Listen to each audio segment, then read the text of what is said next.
L'écran s'allume et nous sommes transportés dans une scène de conte de fées. Une radieuse mariée, Jessie, met son voile et sourit à son reflet. Elle est l'image du bonheur et de l'innocence, inconsciente de l'orage qui gronde dans l'esprit de son fiancé. Ed arpente sa chambre, serrant son téléphone et fixant un message texte qui a brisé son monde. C'est de son ami, qui avoue avoir couché avec Jessie alors qu'ils étaient en pause. Ed ressent une montée de colère, de trahison et de confusion. Il veut s'enfuir de ce cauchemar, mais il sait qu'il ne le peut pas. Il entend frapper à la porte et voit Frank, le père de Jessie, se tenant là avec une bouteille de whisky et 2 verres. Il invite Ed à le rejoindre pour un verre. Ed décline, disant qu'il doit se préparer. Frank insiste, affirmant que c'est une tradition et qu'il n'acceptera pas un non. Ed accepte à contre-cœur et suit Frank au salon. Frank pose les verres sur la table et bat un jeu de cartes. Il pioche 2 cartes et écrit quelque chose dessus. Il les montre à Ed. L'une dit « parler », l'autre dit « partir ». Il explique à Ed que c'est un jeu auquel il jouait avec son propre père avant son mariage. Il explique les règles. Si Ed choisit « partir », il peut partir maintenant et ne jamais regarder en arrière. Mais s'il choisit « parler », il doit rester et écouter l'histoire de Frank. Il dit que c'est une histoire sur son mariage, sur la façon dont tout a commencé par la vérité. Et quelle est cette vérité? C'est ce que Ed découvrira s'il choisit de parler. Il tend les cartes à Ed et lui demande d'en choisir une. Ed hésite, puis choisit « parler ». Il pose la carte sur la table et regarde Frank, qui sourit et lui sert un verre. Frank commence son histoire, espérant changer l'esprit et le cœur d'Ed. L'action fait alors un flashback à l'époque où Frank était un jeune homme. Dans un bar, lui et son copain Buddy discutent. Quand une superbe jeune femme du nom de Suzanne fait enfin son apparition, elle et ses amis commencent immédiatement à se sentir mieux. Le groupe fait alors connaître ses projets du Nouvel An, y compris le projet de Suzanne de se marier avec un ami plutôt qu'un inconnu. Une main levée symbolise l'accord lorsqu'elle demande qui veut l'épouser.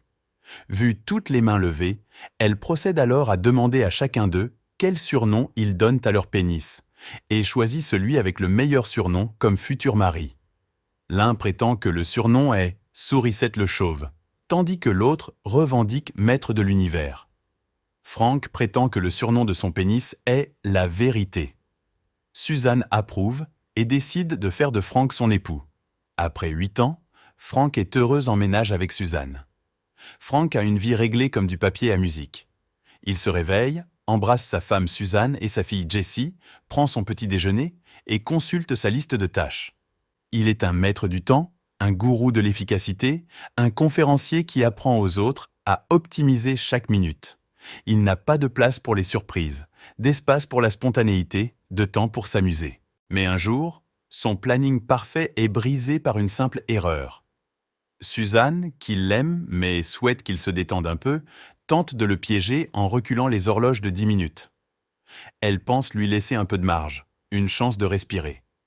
Mais elle se trompe dans ses calculs, et au lieu d'ajouter du temps, elle en soustrait.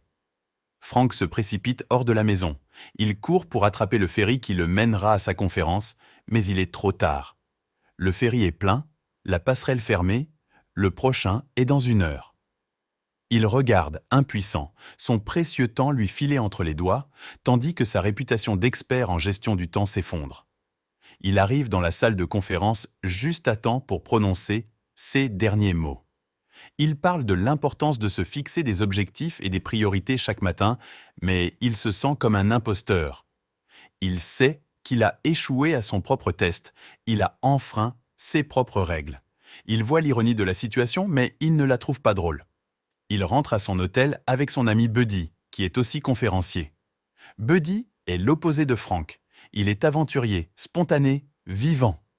Il essaie de remonter le moral de Frank en lui disant d'essayer de nouvelles choses, de prendre des risques, de vivre un peu. Frank résiste. Il aime sa routine. Il déteste l'incertitude. Buddy le laisse seul au bar et va flirter avec des femmes. Frank se sent seul et s'ennuie. Il s'apprête à aller dormir quand une femme l'aborde. C'est Paula, elle est belle et charmante. Elle le fait rire et lui fait du bien. Elle l'invite à boire un verre avec elle et il accepte. Ils boivent, discutent, reboivent. Ils deviennent pompettes et flirtent. Encore pompette. Paula lui demande si elle peut utiliser la salle de bain dans sa chambre d'hôtel. Il dit oui, sans trop réfléchir. Il la suit dans sa chambre, ne sachant pas ce qui va se passer ensuite. Elle sort de la douche embuée, sa peau encore humide et luisante. Il la conduit dans sa chambre où il lui révèle son secret. Il a une femme et une fille. Elle s'en fiche. Elle le veut quand même. Elle presse son corps contre le sien, essayant d'allumer une étincelle qu'il ne ressent pas.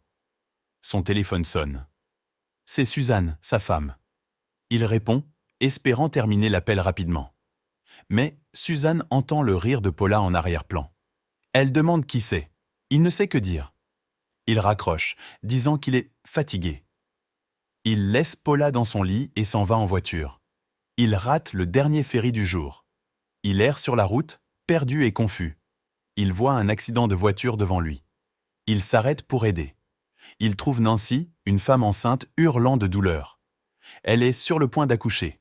Il décide de l'emmener à l'hôpital. Il conduit aussi vite qu'il peut. Quand ils arrivent, le personnel pense qu'il est le mari de Nancy. Il lui demande de remplir des formulaires. Il explique qu'il n'est pas son mari, mais laisse quand même ses coordonnées. Il retourne à sa vie normale, espérant oublier ce qui s'est passé. Nancy a un petit garçon. Elle l'appelle Frank Junior, du nom de l'homme qui lui a sauvé la vie. Un jour, une infirmière de l'hôpital appelle Suzanne.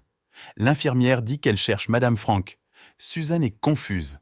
Elle dit qu'elle est la femme de Frank, mais qu'elle n'a pas de bébé. L'infirmière se rend compte qu'elle a peut-être appelé la mauvaise personne. Elle s'énerve et répète l'adresse de Frank. Suzanne raccroche et confronte Frank quand il rentre à la maison. Elle l'accuse de la tromper et d'avoir un bébé avec une autre femme. Elle le met à la porte. Elle ne veut plus le voir ni lui parler. Mais elle le laisse voir Jessie, leur fille, après l'école. Frank fait un test ADN de paternité, espérant prouver à Suzanne qu'il n'est pas le père du bébé de Nancy. Mais il reçoit une nouvelle choquante. Il a le syndrome de Klinefelter, ce qui signifie qu'il ne peut pas avoir d'enfant. Il ne veut d'abord pas y croire, mais le médecin le convainc que c'est vrai. Pendant ce temps, Nancy décide de garder le bébé et de l'élever seule. Un jour, elle amène le bébé chez Frank, voulant le remercier de sa gentillesse. Elle ne trouve que Suzanne, toujours en colère et blessée par la trahison de Frank. Nancy lui explique tout, dissipant le malentendu. Suzanne est désolée pour Nancy et son bébé, mais elle se sent aussi trahie par Frank d'une autre façon. Elle essaie d'appeler Frank pour lui demander de revenir à la maison, mais Frank est trop anéanti par la vérité pour répondre à ses appels. Il dit à Buddy, son meilleur ami, qu'il n'est pas le père biologique de Jessie et c'est pourquoi il ne peut pas retourner chez Suzanne. Buddy est hanté par un fantôme de son passé, un enfant dont il ne savait pas l'existence, né d'une brève aventure avec Suzanne avant qu'elle ne donne son cœur à Frank. Buddy tente d'exorciser sa culpabilité à Suzanne et en la reconquérant avec des roses parfumées, mais elle le rejette. Elle a avancé avec Frank, qui enseigne la gestion du temps, mais a perdu le contrôle de sa propre vie. Pendant ce temps, Frank mise son destin sur 3 cartes, chacune avec une option différente, et les mélange au hasard. Il suit la carte qui lui dit de poursuivre Paula, mais il ne trouve pas satisfaction dans ses bras. Il réalise que son véritable amour est Suzanne et se précipite vers elle, espérant réparer leur mariage brisé. Mais Suzanne a un secret. Le père de Jessie n'est pas Frank, mais Buddy. Elle ne peut pas se résoudre à dire la vérité à Frank, mais il la découvre quand même en voyant les roses de Buddy. Il se sent trahi et furieux et complote pour assassiner Buddy. Il l'attire dans un bateau et l'emmène au milieu du lac, où il prévoit de tuer et le noyer. Mais son plan tourne mal, et ils finissent tous deux dans l'eau. Buddy sauve Frank de la noyade et ils atteignent le rivage. Sur le chemin du retour, Buddy admet que Suzanne ne l'aime pas. Elle aime Frank. Frank réalise qu'il aime aussi sa famille et décide de pardonner à Suzanne et d'accepter Jessie comme sa fille. Ils se réconcilient et redeviennent une famille heureuse. De nos jours, Ed, qui a écouté l'histoire de Frank, réalise qu'il aime Jessie, sa promise et la fille de Frank. Il décide de poursuivre le mariage. Buddy accompagne Suzanne à son siège et Frank accompagne Jessie dans l'allée en fier père de la mariée. J'espère que vous avez apprécié cette vidéo et appris quelque chose sur l'effet papillon, l'imprévisibilité de la vie et l'importance de l'honnêteté et du pardon. Si vous avez aimé cette vidéo, merci de la partager avec vos amis et de vous abonner à ma chaîne pour plus de résumés de films. Et n'oubliez pas, la vie est chaotique, mais c'est parfois ce qui la rend belle. À bientôt!